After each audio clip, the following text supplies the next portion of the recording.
Breaking news చూస్తున్నాం. దేశ రాజధాని ఢిల్లీలో పార్లమెంటు సభ్యులకు నూతన నివాస సముదాయాలు అందుబాటులోకి వచ్చాయి.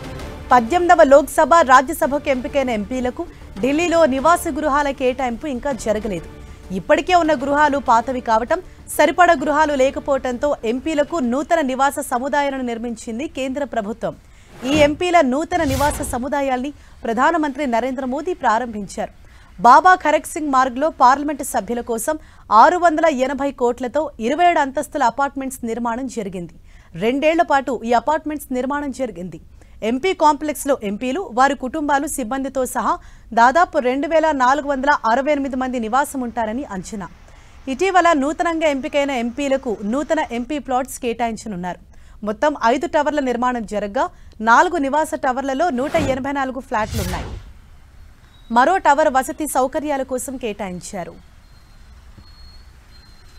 ఢిల్లీ భూకంప ప్రభావిత జోన్లో ఉంది. ఒక్కోసారి ఢిల్లీలో 4 నుంచి 6 పాయింట్ల మధ్య రిక్టర్ స్కేల్పై భూకంప తీవ్రతలు నమోదవుతాయి.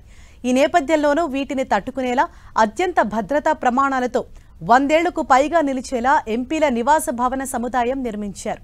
ఇప్పటి వరకు ఎంపీల కోసం 1935 నుంచి 1955 మధ్య నిర్మించిన భవనాలు పాతవి కావటం, స్థల కొరతతో ఈసారి 25 అంతస్తుల్లో నూతన అపార్ట్మెంట్స్ నిర్మించింది కేంద్ర ప్రభుత్వం.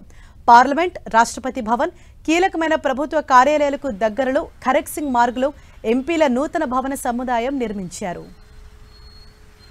ఎంపీల నివాస కాంప్లెక్స్ బయట నడక మార్గాలు, వీధి దీపాలు, ప్రత్యేక అలంకరణలు, సత్యమేవ జయతే చిహ్నం వంటి సింబాలిక్ విగ్రహాలు, పచ్చిక బయళ్లతో ప్రాంగణాన్ని సుందరంగా అలంకరించారు ఢిల్లీ అర్బన్ ఆర్ట్ కమిషన్.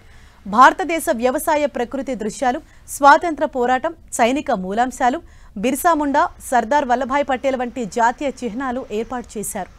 భవన నిర్వహణ, మరమ్మత్తు, హెల్ప్ లైన్ సేవలు నిర్వహించడానికి కేంద్ర ప్రజా పనుల విభాగం 24 గంటలు అందుబాటులో ఉండనుంది.